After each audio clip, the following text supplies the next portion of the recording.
Randy Haverfield, how are you? I'm doing great. Thank you for this opportunity to come and talk to you. Absolutely, sir. Thank you for making the time. You know, I know it's a schlep, and of course, with all the traffic we were just talking about, Yeah, it's kind of nerve wracking. But you are running for city council of the city of Nampa. I am. You've been here for some time.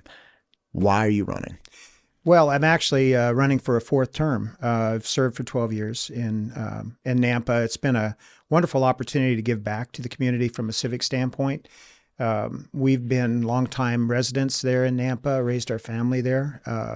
All three of our kids have been married, gotten married, grown up, have 8 grandkids that all live in the valley here. We're so blessed with the opportunity to actually, right now, it's difficult to try to get to every sporting event because they're just scattered all over the valley here. But it's just been a wonderful place to raise a family. We love Nampa. It's an agricultural-based community, so it's a little different than the metropolitan area of Boise. It's just been, again, an opportunity that we've just really enjoyed. And 46 years of marriage, living in Nampa, we've seen a lot of growth, a lot of changes there. And I'd like to still be a part of that. There's still a lot of things to be accomplished. And that's why, again, another term, if I'm reelected, fortunately to be able to do that, then, I would love to continue to serve. We've spent a lot of time and effort to try to make Nampa what it is, and it's a pretty special place. Okay, I want to hear all about what you feel like there's still to accomplish, but I also want to know, what was Nampa 46 years ago? You're there, you're married, you're starting your family. What was the community like? What was the land like? Wow. Well, there's a lot of agricultural land at that point. We actually built our first home off of Iowa and Middleton Road in an area that's now Carriage Hill. There's a golf course there. There's Red Hawk Estates that it's up there. So, it's just exploded with growth. Well, all of that area was just open farmland. Their pheasants were everywhere, upland game birds. I had my own golden retriever. We'd go out and just walk out across the road. And, there were opportunities just to be able to hunt, which is kind of special that Nampa was offering at that time.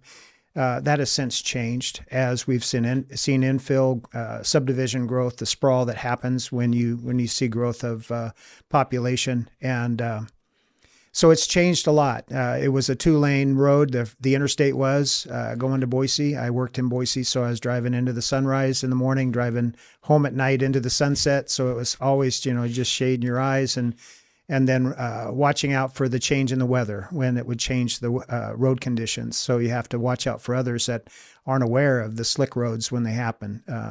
And as we've seen growth happen over the years, we've seen, again, widening of the interstates. We've seen tremendous growth around us within our city limits and in our area of impact. Seems to be, it just isn't stopping yet. And I would never have expected this. 46 years ago when we got married, my wife was from Southern California. There was the thought of maybe I need to, because things were slow here, maybe as an architect, I need to go down and check out what the vocational opportunities are down there, and glad we didn't do it. And obviously now people are flocking here from California and the West Coast to be a part of something that's really special, and that's Idaho. Yeah, man, you said that really well. Oh. It's part of something that's special. It is, and I try to not get too romantic and all crazy, but it is a different place. And I'm really reminded of that every time I go back and visit family and stuff. And I try not to bring it up with them for a number of reasons, but yeah, it's a cool spot. So you've been on for 12 years on the city council. A lot has happened in the last 12 years, obviously. Let's just talk economic development. What do you think moving forward? And economic development, obviously, Fort Idaho Center, the downtown, you have surrounding areas like Caldwell and Meridian that have really invested in trying to organize, clear kind of downtown destinations where you can have events like, cardboard boat races, things of that nature, or music festivals, or, rugged outdoor things. I know Caldwell did a bunch of things with that. Talk to me about the economic development in Nampa. Well, for years we were a bedroom community. People were driving from Nampa to work outside of Nampa. People were driving from Star and Eagle to work in Nampa, as far as at NNU and other higher educational institutions. So what we wanted to try to do, what we've been able to accomplish, is a live, work, play opportunity in Nampa itself, where people could have an opportunity to have good paying jobs in Nampa. So the focus, and I've served on several commissions since I've been elected on council. One of them is the Nampa Development Corporation. I was first month on the NDC, which is 12 years ago as well. The new Urban Renewal District had just been formed for the creation of the new library in downtown, along with, it was a full block development called the Pivot Block. Alquist Construction Development was responsible. ESI Construction built the buildings there. It was unique and special at that time because, being an architect, I was also involved with the design of the new library on the campus of Northwest Nazarene University. So 2 libraries happening at the same time in Nampa, one public, one private, one Romanesque style, the other really yet to be determined what kind of architectural character it is in downtown. But again, it's a public library, and its use has been exponential as far as there's a lot of people that have enjoyed having that. A part of that urban renewal plan is creating an urban renewal area. And within the urban renewal area, as you know, there's a base value that's placed on the property itself. And it's a pretty good size piece of ground. It runs all the way up Nampa Caldwell Boulevard to Costco, into that area, and totally into the downtown core. And even out, there's a finger that goes out on 11th Avenue North at Franklin to the interstate. What we lack in downtown Nampa at this point is an identity of how to get there. There's no real front door from the interstate. So that is important, that we try to create that opportunity, which is not so much different than what Boise faced several years ago. When I was working in downtown Boise, I was a part of through the American Institute of Architects, a RUDAT study, which is Rural Urban Development Plan, where they were looking at that time, this was about 35 years ago, where they were looking at changing the one-ways into downtown, creating the parking structures to try to drive more entertainment type development into the downtown area. At that time, there wasn't a whole lot of residential development downtown where people could just walk to work.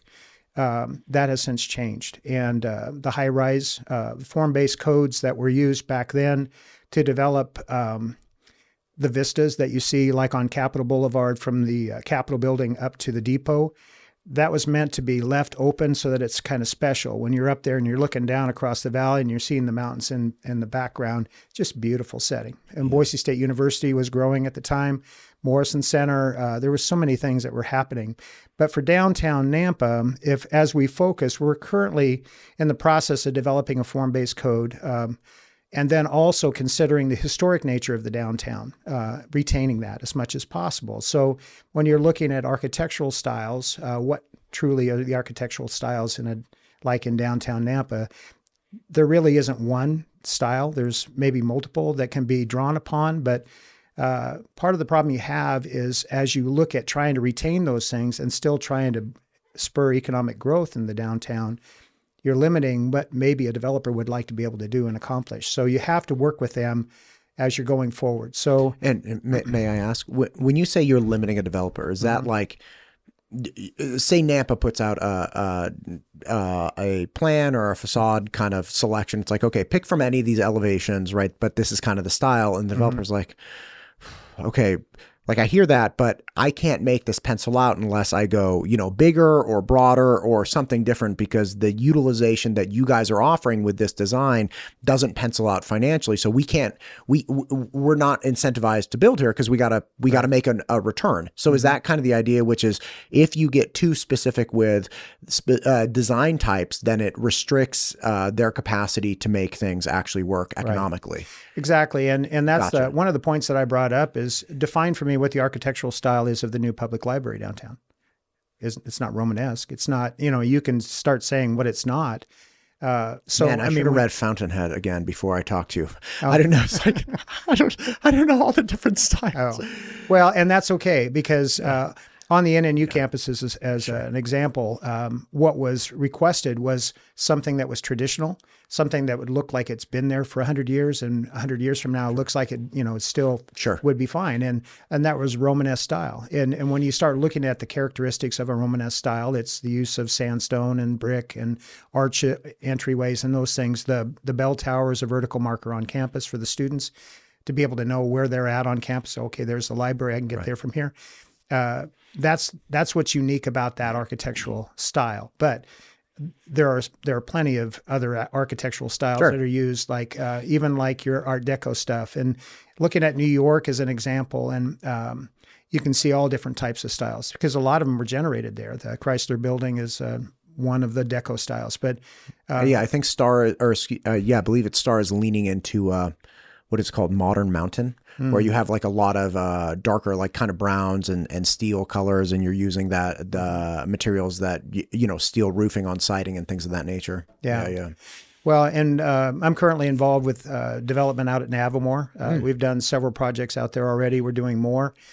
Same type of thing, mountain modern, kind of leaning on maybe what architectural styles have been developed in McCall, high mountain stuff.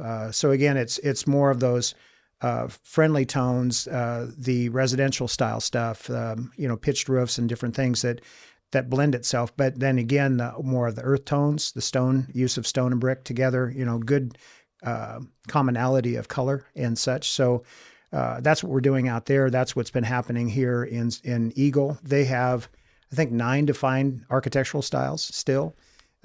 So there are times where how do you make an industrial building fit one of those styles? So you go with a prairie style, and prairie is pretty much form follows function, and you just go down that path. But anyway, the reality, back to your question, if we broaden the scope of the conversation to what is the economic drivers for Nampa, part of what we focused on as far as with that urban renewal effort, which is unfortunate. Right up front, they built the library and the Hugh Nichols police stations first before they put money in the ground for infrastructure improvements. And that's what would be the attractive side of the developers coming in and looking at shovel-ready property. So that wasn't developed right out of the chute. And so... And that infrastructure, I'm sorry to interrupt, that infrastructure includes some degree of streets, but then you're talking about sewer, you're talking about water, you're talking about electrical, right? Exactly. So it's like, listen, if we don't have the distribution lines with the electrical, then like we can't build this big thing, right? Because we're going to have to upgrade them. Or like, hey, look, the sewer at this point is, I don't know what the inches are, 10 inches instead of 14 inches. And with X number of people or X number of, occupants in this area, say it's an event center, you got 50,000 people or 40,000 people come through, like, we can't use a sewer line because, everybody going to the bathroom, it's all going to get backed up. So those are the types of things where it's really fundamentally, it's the stuff under the ground that allows the development with like, can this support it? Can we get water? Can we get sewer? Can we get electrical? And can people get here?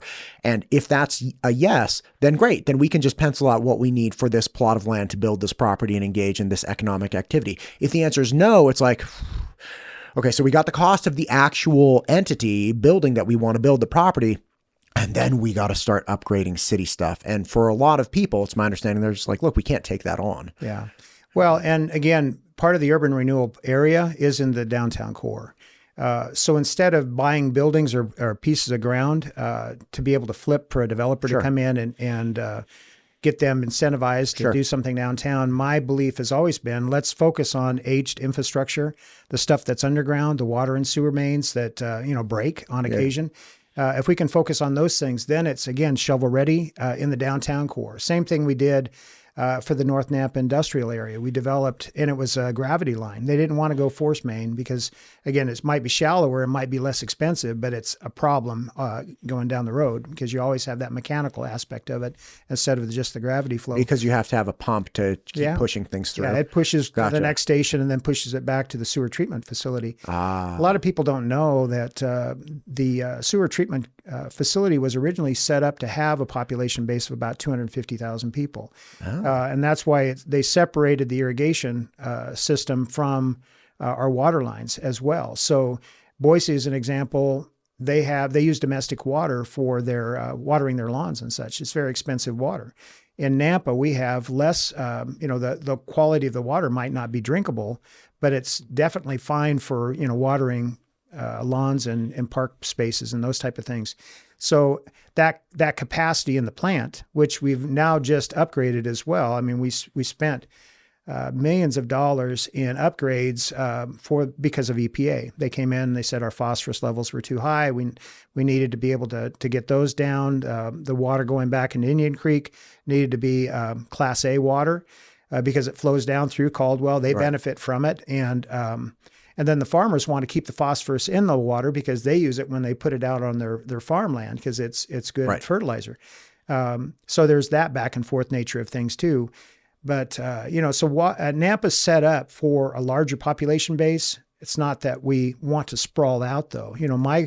My belief has always been controlled growth is the way to go, and looking at a mix of infill properties first before we do a lot of sprawl stuff where we're taking up, again, farm ground that we can't get back once it's developed. And when you're looking at a subdivision of, say, like 80 homes, the acreage involved with that, you may be talking about 35 to 40 acres of property, as opposed to a downtown area where you could put in multifamily, mixed and high-rise type stuff, buffered on the edges with single family, so it's transitional across the property. Work on infill because the infrastructure is already in the ground. The police already go by it when they do their service calls.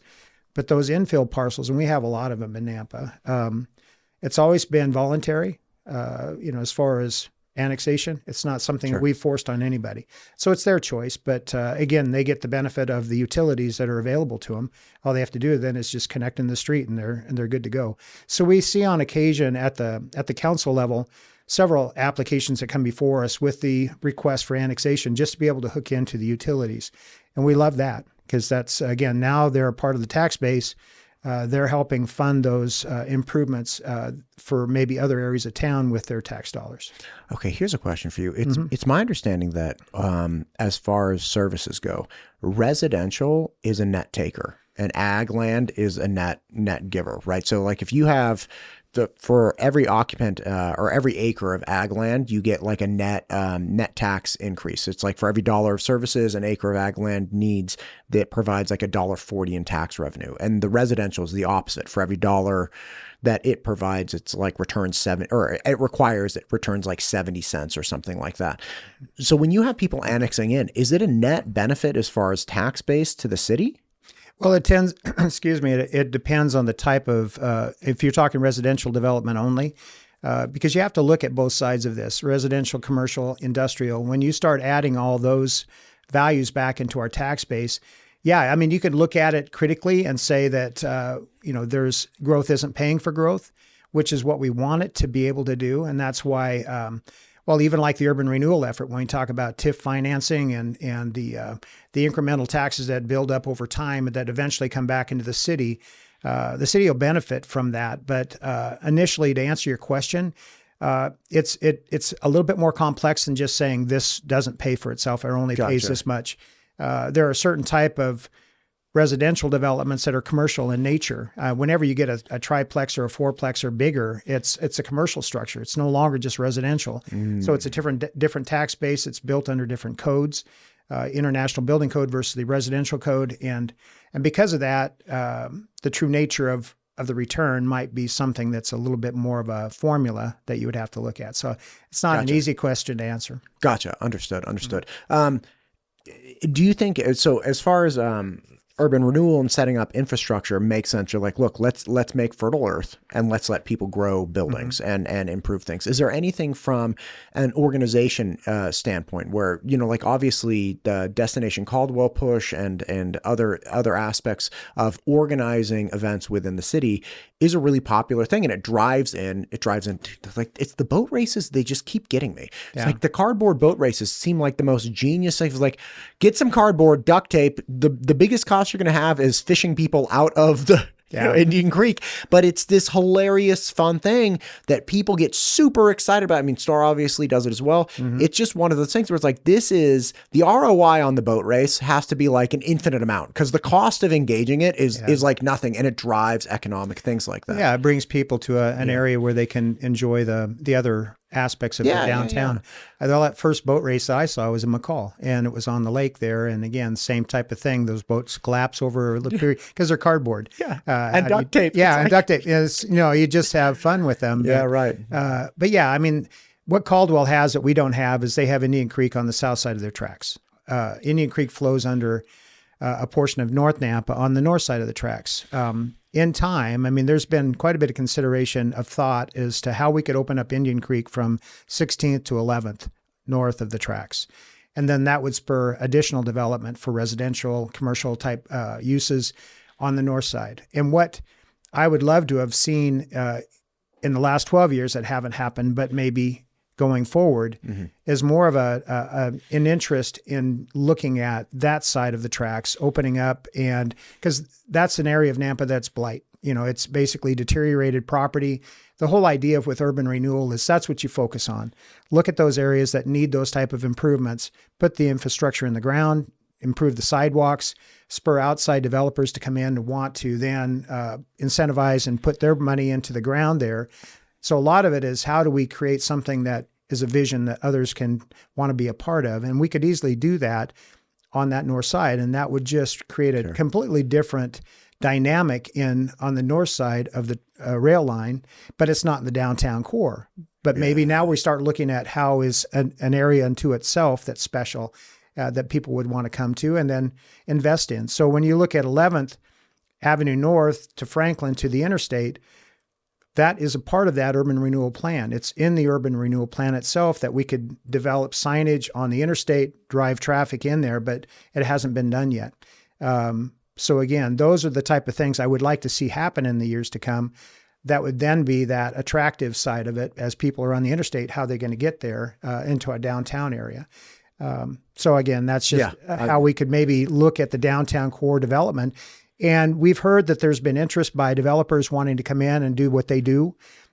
Some that want to retain facades on the lower levels, maybe up 2 levels and then add something above and beyond that as far as height-wise. But again, we're starting to change the character of what's special about Nampa as well. So we have to, and I sit on the Arts and Historic Preservation Commission as well. So we see these things come before us, and part of the form-based code approach that's being underway right now is helping us to define the massing of the buildings and then add some character to it as far as the architectural types, looking at the colors and those type of things, how they blend, and then giving the Arts and Historic Preservation Commission some meat to work with when they can say, no, it needs to be this to match that architectural style. So we're working together with that committee, working together with the Design Review Commission and the City Council if they need to be brought into something that's truly unique and special above and beyond what we would normally expect to see coming into the downtown.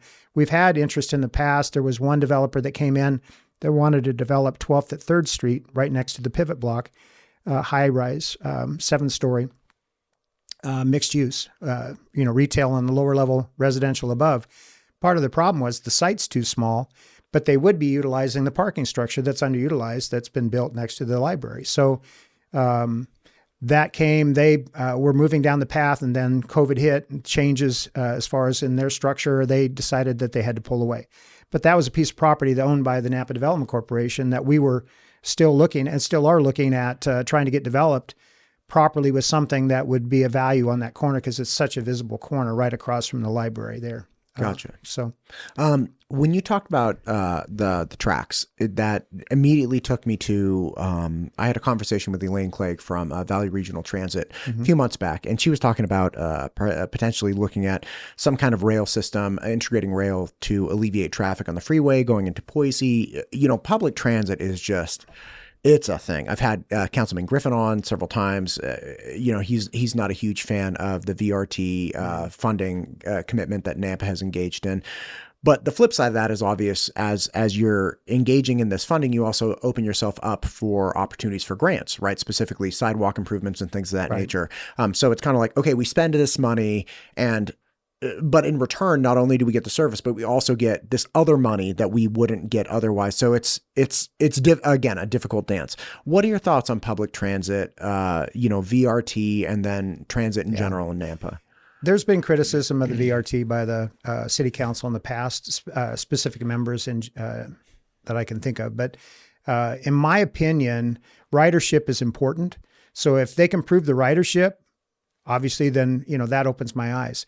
What I have gotten behind, as far as in my mind, is the on-demand service. That makes sense for older folks because we have people that just don't have their own vehicles anymore. Sure. They're not safe on the roads to drive, and so we don't want them on the roads. And if they can contact the on-demand service and get help as far as to get to the hospital or get to, the medical grocery stores or grocery store, those things. In North Nampa, back to that redevelopment, that's been considered a food desert in the past. So, having people be able to get to like a Walmart and other places, that's a service that VRT's been able to provide. What I have found and had some issues with in the past is the ridership, like from Nampa to Boise. It's low, but we're paying a premium as far as we're subsidizing VRT about $800,000 a year. And when we start looking at having a baseline budget that we're working with, we've already got that built into our budget. Maybe if we could trim off a little bit of that, have it be tailored back to something that's more unique and special, that might free up some money that can go towards like the Fort Idaho Center conversation. I've been a proponent, and we can get into that later, but proponent of retaining the facility, coming up with the means of being able to generate the revenue that's needed for maintenance ongoing and in the future. That's one of the things that I want to have on the table to talk about because stewardship's been very important to me. I serve because I think I serve it's something bigger than me. I serve the community that I live in and people that are on fixed incomes. It's important to me that stewardship is considered. As you know, maybe in the last 9 to 10 years in a row, Nampa's been ranked number 1 in the nation as far as best run city from a stewardship standpoint. Wait, what? Back up. Yeah. Nampa's number 1 for the best run city in the nation. From a stewardship, model. Basically, that has been something that it's called Wallet Hub. They're a think tank out of the back east. They look at the metrics of every city in the country, large and small. As far as Nampa is rated, I think 9 years in a row, the number 1 in the country. I think this last year we dropped to number 2. Some other, city jumped into number 1. But again, we've been in that position all this time because of our attention to our economic conditions, our stewardship as far as in building our budgets each year, trying to trim things down, as far as to make sure that we're not overspending for things. And so it's been a tremendous opportunity and honor to have been recognized in that way, but then it's a responsibility going forward to maintain that level. And so as we look at some of these decisions that we need to make as far as like with the Fort Idaho Center going forward, one way or the other, we need to be mindful of the bigger picture. And the bigger picture is the community that we serve. Man. Okay. So back to VRT. So the point is you like on-demand ridership. Mm-hmm. You think that's important for, the elderly and in need. You don't love the current layout of VRT funding, considering the lower ridership. Mm-hmm. You think that there might be opportunity to perhaps pull that back a little bit, get a more specifically tailored program for Nampa in general, which would also free up money for other budgetary items and considerations. There is a very interesting, I was speaking with somebody the other day about VRT. It's a hot topic for pretty much everybody. Mm-hmm. And the individual said, the buses just don't come enough. Like if there were more buses, maybe I'd ride it, but there aren't enough buses. So we should, get rid of the money. Yeah. And again, like I understand what she's saying, but then the underlying premise there is also, well, if we invested more into it, it would work better. And we're not investing enough into it and it's not working. And therefore I don't use it. And it's like, and again, I'm not saying that I'm not prescribing an action. It's just, it is one of those things where if you had buses that ran every single minute on the minute, then everybody would use the bus because like, okay, great. Like look, I missed it. 45 seconds. There's another one coming. If you have a bus that only runs once a day, nobody uses it because like, well, look, if I miss it, it's over. Like I can't plan on it. The margin for error is too small, right? So there's some balance in between there where you get, the benefit of a flexible enough system, but you have to fund it enough. And then the funding makes sense because it's flexible enough that people are utilizing it. Do you think that that's something that is worth going after or exploring more, or do you think that there's enough already built in kind of thoughts about how people like to travel in general? Like somebody said the other day, people like their big trucks, man, right? Like they're driving big trucks. They're not jumping on the bus. Especially if they have a German Shepherd in the back of it. Boise's different than Nampa. Sure. We've talked about that. It's a municipality. It makes a lot of sense. It's got a higher population base. Sure. We've got a great downtown core where the bus system works great. Sure. Nampa is an agricultural-based community. People have their own cars. Kids are driving. Some of them are driving when they're 10 years old out in the farmland, as far as helping their parents with agricultural things. We're set up differently. We're just used to having our own means of getting around. So having our own cars, having our own bikes or motorcycles or whatever it might be, people can get around fine. The older folks are the ones that I worry about. So the on-demand service makes a lot of sense to me. Really fills that, Yeah, and so I'm 100% behind that. The bus lines that just run empty. And if you see now, they've put these body wraps on all the buses now. You can't see how many people are in the buses. So you can't tell. Is there one or is there none? Is there 25 people in that bus? You just don't know unless you get it on it yourself. And then, you might be a little put off, but the fact that, it's empty. So again, I think it's a grown-up discussion that needs to take place. And I would like to see an opportunity, and back to the Ford Idaho Center as an example. There are certain events that need more parking, and we don't have it. We could use, just like Boise State uses for their home games, VRT to be able to bus people from outlying areas, from the Morrison Center. I mean, we've rode those buses before too, instead of trying to get into the parking structure next to the stadium, and work with VRT to provide that as a part of a cooperative agreement. I think the whole idea of retaining, it makes so much sense to me that if we would have had the conversation up front about having a joint venture approach, with a cooperative agreement with CWI, with the city, with VRT, now we have a Nampa Auditorium District as far as for funding purposes. There's a lot of moving parts in this. It might be complex, but it's not that complex to me because this is what I do for a living. I'm more than open to sit at the table with anyone that wants to discuss it. The problem I've had in the past is we have not had the dialogue of how do we retain it? How do we come up with the revenue streams that make sense in this regard? I've got those in my mind. I've put them out on paper before, but whenever I put that paper across the table, it gets pushed back to me. We don't want to go down that path. We want to consider the sale or the conveyance. And okay, talk to me about this, because this is a big question. And most people I speak with either say we should let the people decide, or, we should probably keep it, or, whatever it might be. And again, I'm not saying either of those are right or wrong. I'm just, a lot of people have been kind of talking about this. What are ideas that you have that would allow for the appropriate amount of funding to keep the Ford Idaho Center in Nampa, the citizens' ownership, and to utilize it, and obviously work on deferred maintenance and things of that nature? Yeah. Well, thank you for the question. I mean, that's important that we open up that dialogue.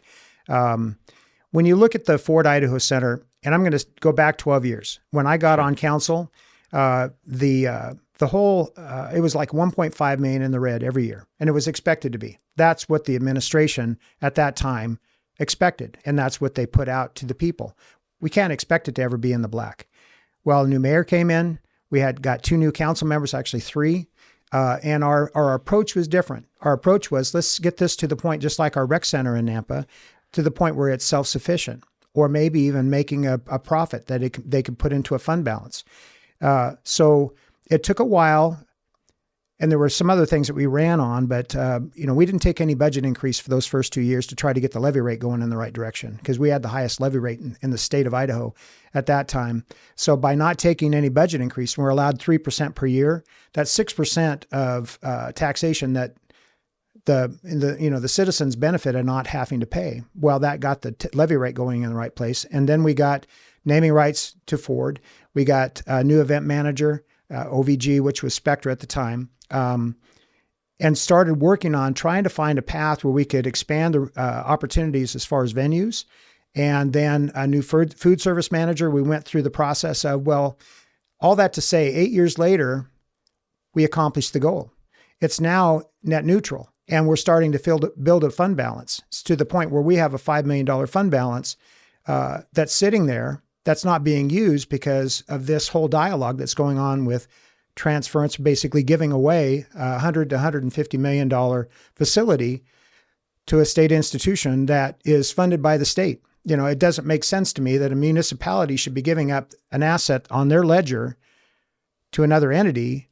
And then what happens to that, as you go forward, now our assets have diminished by that amount of money that we can't borrow against, we can't sell, we can't do anything with because we've given it away. That's just I'm a small business owner. So I would look at, well, even you as a homeowner, if you were to think, okay, I'm going to take out a loan for 25 years. Once I get that home paid off, I'm going to sit on it. I'm going to either sell it or, it's my retirement. Right. What we're saying here is the citizens of Nampa, the true stakeholders and owners of that facility, are not being allowed to make their voices known totally. They've been fed a dialogue as to what the narrative, could be. It'd be just this wonderful thing, but it's a trust, but not a trust but verify approach in my mind, because I'm an old Reagan guy. So as we go forward with this thing and we discuss, okay, let's set a value on it. And so we'll set a value on it that's this much. And if we don't get that price from someone, then okay, then let's pivot back and go back to selling it to CWI for $1. That's been stated on record. And unfortunately, then that sticks in my mind. If that's your approach to this, you're not approaching it from a standpoint that I would see the bigger picture. And the people that I talk to on the street, they have no clue what this is all about. They're just going, well, do we trust the mayor? Do we trust the city council? Is this really the right decision that they're making? Are they truly vetting this thing out? That's why I've been a reminder to them that we still should be looking at retaining it and how we could go forward in doing so.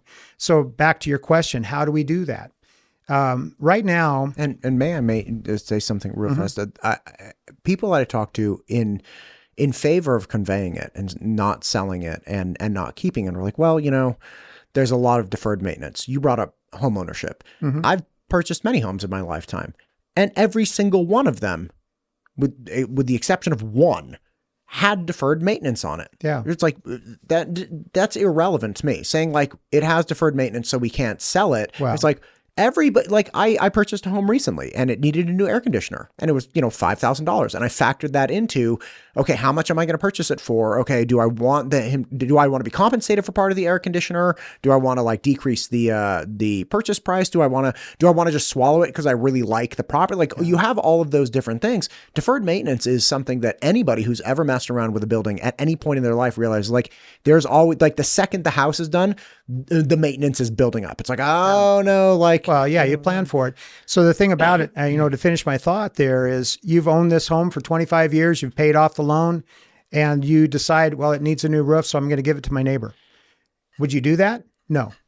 You would say, okay, like you say, I want to move to that place over there, so I'm going to lower my price by the value of maybe putting a new roof on it, but I still have the balance of that equity that I can put in that. Right. That's the whole point. It's like, I don't understand. Like, okay, so call it $20,000 or $20 million. Okay. Is it worth 100? Because if it's worth it, sell it for 80 then, right? Or sell it for 100 and give them a loan for the 20. Like, I don't care what you do. Like, and again, I don't know what I'm talking about, but. Well, again, I mean, this is, there's a lot of different moving parts to this. Part of it was the amphitheater and this concern about other amphitheaters being brought into the market. It's almost like create a crisis to provide a solution. The crisis is, okay, there's going to be other venues coming in. We need to be ahead of them. Well, we already have an amphitheater right next to an indoor event facility. There's no urgency here at all. That's the thing that I keep coming back to in my mind.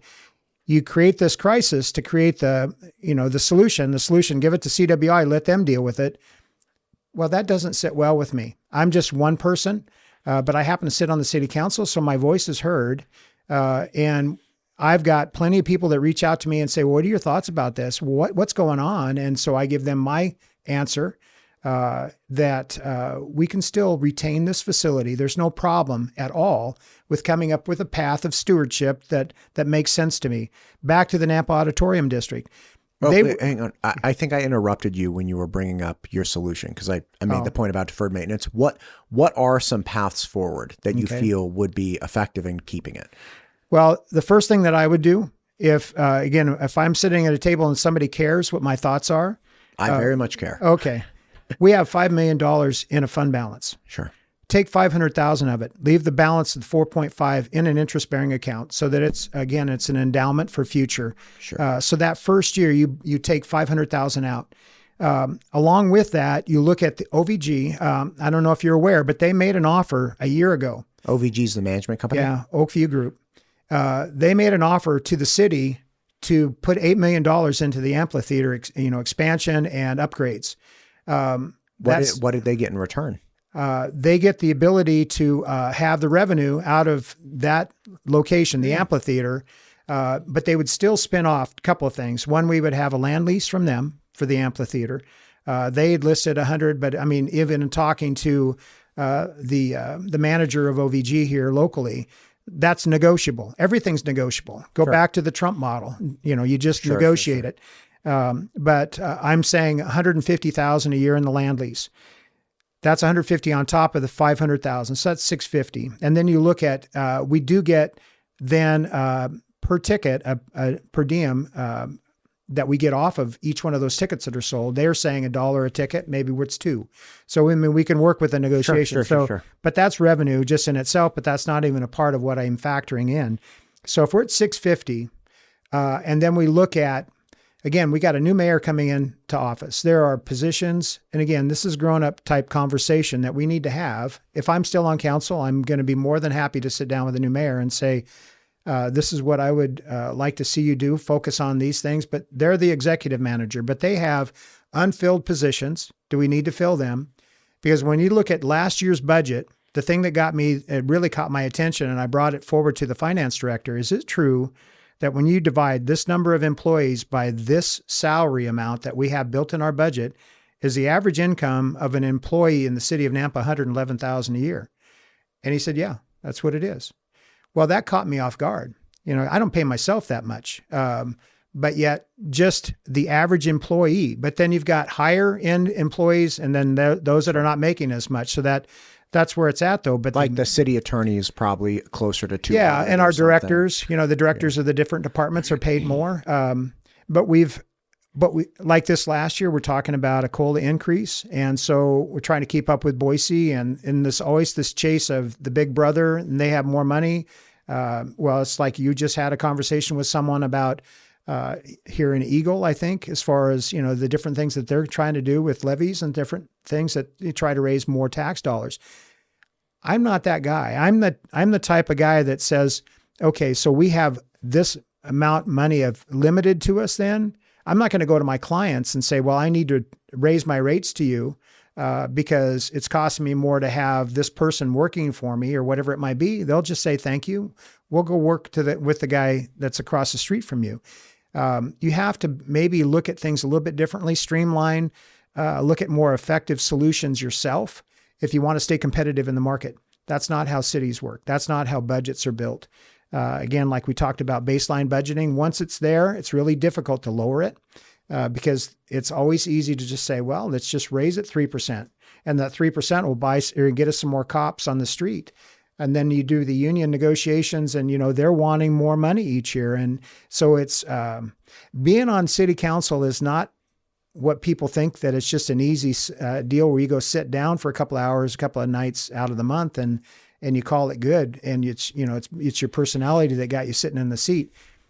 There's a lot of very mature decisions that need to be made, and they need to be made in such a way that it doesn't affect people like you're seeing in some of the West Coast states to the point where they're getting taxed out of their homes and they can't find another home to move into because there's in Idaho, there's a limited resource as far as number of, and I'm off on a rabbit trail. No, but I've been talking to a lot of people about this balance, right? Mm-hmm. People at Idaho Power, people in the higher education. It's like, look, we can get you what you're stating you want over here. Like, we can do this, whatever that might be. Like, say I never want any outages or I never want, but let me finish that one thought though. Sure. I stopped at 650. Sure. every job, if there's 1 to 5 different positions that are not filled, it's not like we're going and saying, okay, you're gone or you're gone. No, we're just saying maybe we don't fill these positions. That's money that's already in our budget that could be used to add on to that 650. And then you look at the VRT conversation. My opinion is we cut the bus line to Boise. If we can trim off 200,000, we're now at $1 million a year. That's already in our budget. That we're not talking about going to the taxpayer and saying, we got to raise your taxes if we want to keep that facility. Sure. We don't have to do that at all. We've already got it built into the budget as it stands. And then you look at more creative solutions going forward. We've got, and I've talked about this, but again, it's been diminished as far as in thought. We could easily create land leases along Canada. It's a pretty popular, as you know, access into the west side of the facility. CWI has access off of Canada, all the hotels and such. Sure. Yeah. So when you look at being able to spin off 3 acres of property and a potential of about 300 plus thousand a year just in land leases for those properties. And then you've got the improvements that whoever, like a Starbucks or other, that might want to put something there. Then you've got the improvements that are taxable as well. So that adds to the tax base, but the land leases go right back towards the Idaho Center. Now you're over like 1.3, maybe 1.2 to 1.3, just in that approach. Simple things that can be discussed, brought out to the table, considered, and then, you're moving down a path together. And then on top of that, you've got the Nampa Auditorium District that was formed. That's going to give you about 1.5 a year that you can split 1/3, 2/3, 1/3 to the Civic Center, 2/3 to the Idaho Center. So the improvements that either be added or it's still under discussion whether that can be used for maintenance purposes. It's been stated, yes, it could possibly be used. We just need to challenge it, or we just say, okay, this is what we want. It was created for the purpose of that Idaho Center and the Civic Center. So, the hotels want to get this resolved because, it's beds in the head, or heads in the beds that they're responsible for. And so once we start seeing, if OVG wants to put now $10 million into the amphitheater, which is what they said, and then we're tying in with Live Nation with them, they're tied for then a 10-year agreement with an additional 10 years if we want to continue it. So that's a 20-year commitment to OVG, Live Nation, expanded venues, which means more food sales and those type of things that we gain from. Now we're looking at a completely different look on the outside. They're, helping us create a lot more enticing venue to work out of. And again, we retain ownership. The citizens of Nampa benefit from it. We don't give up anything to like a CWI, but we can work with a CWI if they want to work with us as far as a cooperative arrangement where if they wanted to have a rodeo club or they wanted to create any equestrian type uses on the grounds, we could work with them in that regard. We don't have to give away the facility to have that. The only thing we're getting out of this at the end of this conversation, as far as this conveyance, is we have 10 more years of use of soccer fields on their property. That's it. Other than there are some deed restrictions on the use of the Idaho Center going forward, where they honor the agreement with Snake River Stampede and the Idaho Horse Foundation. The God and Country Rally might be subject to whatever. If there's an issue where there's this conflict of church and state or whatever it might be that they would perceive, we lose the control of, what our citizens are saying about how the facility is being run. Now it's a state-run institution that's tied to Ada County and Canyon County. It's a big deal that deserved a lot more consideration of the public than it was given. When this was rolled out on July the 14th, 15th, whatever it was, on July the 7th, we had already received the second round or the draft of the conveyance agreement to consider. That's how, it's like, do we really care what they think? We're already in the second round of draft of the conveyance agreement before the citizens of Nampa were even brought to the table to be told about what this plan was. So now going forward, oh yeah, we've listened. Have we? I don't think we had. And I asked a year ago, why aren't we bringing this forward? And the answer was, well, no, we need to do this in private. And the transparency in government is so important to me because that's where my integrity lies. If I'm not transparent, if you can't ask me a question that I can give you an honest answer to, I'm not lying to you. I'm telling you exactly what I feel and what I believe. I think God has put me in this purpose for this time because it's bigger than me. And I just want to do right by the citizens of Nampa. Bless you, sir. Those are, you have laid this out in a manner that no one else has. And I mean, yeah, like I see the vision, right? And again, nobody that I've talked to has had a clear, comprehensive plan for, okay, we keep it and we move forward in this way. Other than, of course, raising taxes on people. Yeah, and that's I don't always even been the fallback. I don't think anybody's even broached that topic. But it's like, okay, well, that's what you're going to have to do if you need 20 million or 10 million. But again, chipping away, having the repetitive income that's already budgeted for seems to be a very viable solution that again doesn't put additional burdens. Well, and when you look at again, what is the true number? It's been this floating thing of, well, is it 18 million? Is it 25 million? CWI had an independent study done by a company. And again, I'm a trust but verify approach guy. Sure. And I do this for a living. So when I look at numbers, it's with a critical eye. And it's not like I'm trying to diminish CWI at all. I've got 2 employees in my office today that took classes at CWI and drafting. Right. And so, they've benefited from that. I've always believed when they were originally conceived that vocational technical education is something that we really need, because it's almost getting those young people directly into jobs where they're making money instead of paying money out over a 4-year, 5-year period. So I've always believed in CWI. I still do. I think that they have a lot of value and bring a lot of value to the Valley here. But when they put that report out and I look at it and right off the top, there were duplication of numbers that OVG had provided that this Jacobs company had put into theirs that doubled up numbers. And then at the end, it was 25 million. It's like, now, wait a minute. Well, let's even look at their numbers. What are they doing here? Well, they were looking at stripping out 34 acres of asphalt and subbase just to put a new layer of subbase and asphalt on top of it to get a 20-year warranted product. Well, no, that's not how you would go about that type of an approach. One thing, it would put the facility out of commission. For months to be able to get that accomplished. And that value was $14 million when you added it all up. Just for that. Well, and the sub-base material. So the way that you would approach that, and I went out on my own and started putting together case studies. Okay, so how would this be done? How would that be done? And I bounced it off of local companies that do it for a living across the country. And they said, no, what you would do is you would go ahead and put a slip sheet over the top of the current asphalt, clean up any saggy, or if there are any, have that removed and replaced, and then put 2.5 inches of asphalt on top of it. You have a brand new surface that's on an already existing 28-year-old surface itself that's been consolidated. That material, and I've gotten this directly from the people that worked on that property when they put that subbase down, it was done right.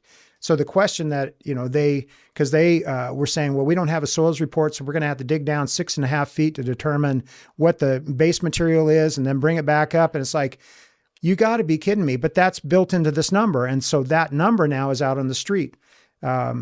I watched one of your other interviews. 14 million accounted for just essentially parking lot, which is a dubious proposition because one, what needs, point to the thing that needs to be fixed.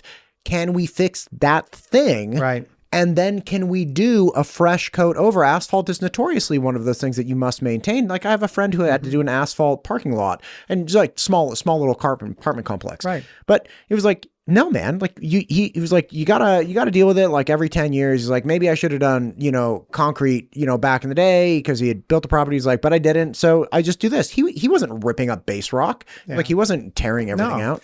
So if you put that on top of the surface and then restripe it, again, I mean, it's a brand new surface on that slip sheet, which bridges all the, surface cracking that happens underneath it. That surface will last, a 20 to 30 year warranted product. Right. And you would do it over a period of maybe 5 years. You wouldn't do it all at once unless you wanted to do it all at once, but you're looking at about a $3 to $4 million cost as opposed to 12 to 13. So that knocks off like 50% of the proposed or more. Right. And, and I went out and looked at this. There's some areas that there might be some grass or something along edges or even cracks that, it's not been removed, but it's still and when you look at the work that's been done on that, because there's a historical reference in there of what's been done over time, it's all available. And you look at, okay, well, there's fair to good conditions across the parking lot. There might be an area that might be something that's subject, but it's a small area. Focus on those, get that accomplished, Sure. and work with your main drive lanes. The only thing that might be needed to be considered is maybe where you have your ADA parking stalls, Sure, where they sure, abut sure. a sidewalk. If it ends up being above or below, you might have to raise sidewalk. Sure. But beyond that, I mean, when you start looking at other needed items over the next 10 to 15 years, on the approach that I've already given you, we could easily come up with $10 to $20 million Sure. just in that approach alone, based upon what we currently have in our budget, if there's a willingness. But that's the thing. Is there a willingness by the mayor and the council to move down that path? There's been more of a willingness to say, no, let's just give it to our neighbor and then move on, focus on other things. We lower our asset sheet by that amount, so our credit rating goes down.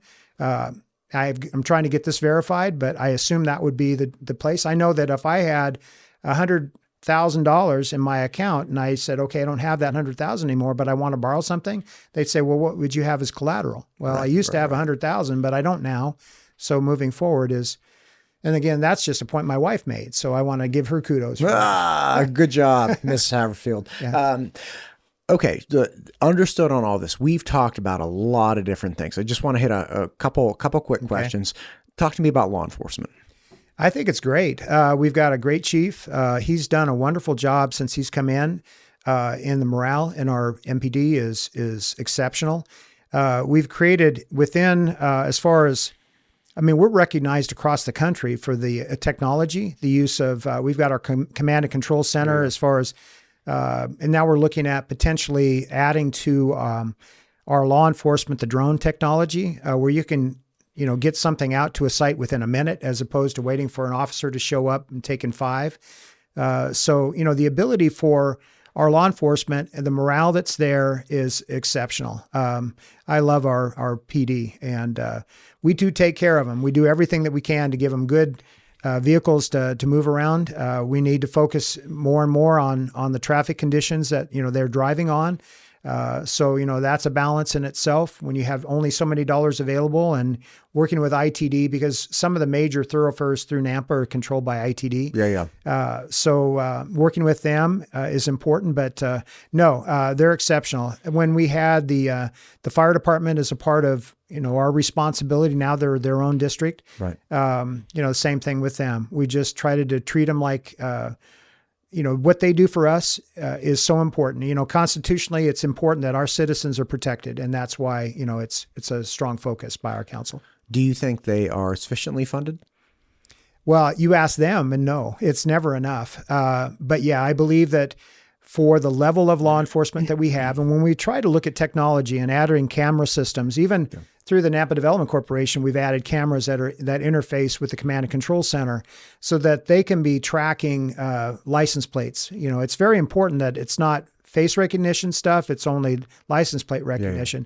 But what they've been able to accomplish, I mean, there was an individual that was pulled over on the interstate just trying to leave Nampa, that they could track him going through town. This guy was a murderer from back in Arkansas, and he was here going through Nampa, and they were able to recognize the vehicle that he was in by the body type. And then they found a license plate that, that matched. They pulled him over on the interstate, and without incident, they were were able to take him and incarcerate him. Wow. But I mean, that was a big deal, but because of the technology that we have in Nampa, they were able to pull that off. But yeah, that guy, who knows where he would have gone next? He was heading to Boise. So you never know. But yeah, I think law enforcement is strong in Nampa. It's well respected. There are those that would like to pull some of our officers away and add a couple of dollars to their salary each month, but they're choosing to stay.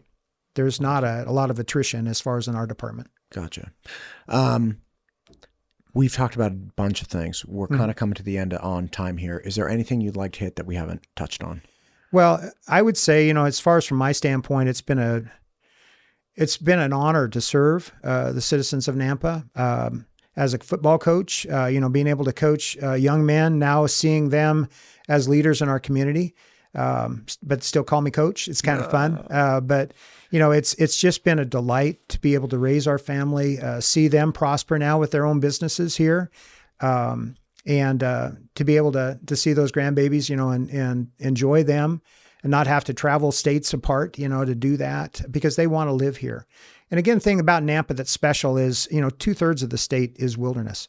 That's the thing about Nampa about Idaho that's kind of special is you can go and you can get away from it all and enjoy aspects that are just special for Idaho and then the 4 seasons that we have here. It's just truly been a blessing. And for me, when I was coaching, it was faith, family, football. Now it's faith, family, and community service for the last 12 years. And if I'm reelected, I would like to continue doing what we've been doing.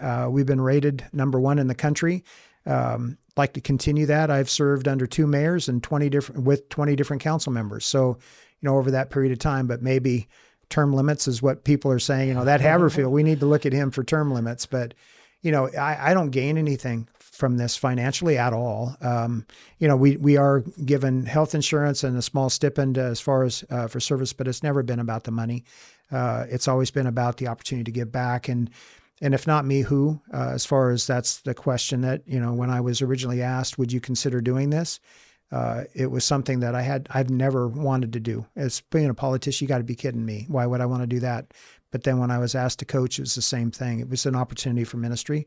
In this case, it's an opportunity for me to allow God to move me and help me with decisions that I would never expect to have to make. But, there are times where you're just asked to make a decision on something that matters, and it's maybe going to affect one person over another, and that's difficult to do. But if you're making it the right choice for the right reason, you can sleep at night. And so that's kind of where I'm coming from. I dig it. Sir, thank you very much for coming in. Well, thank you for your time. Appreciate it. Good luck with your campaign. Thanks.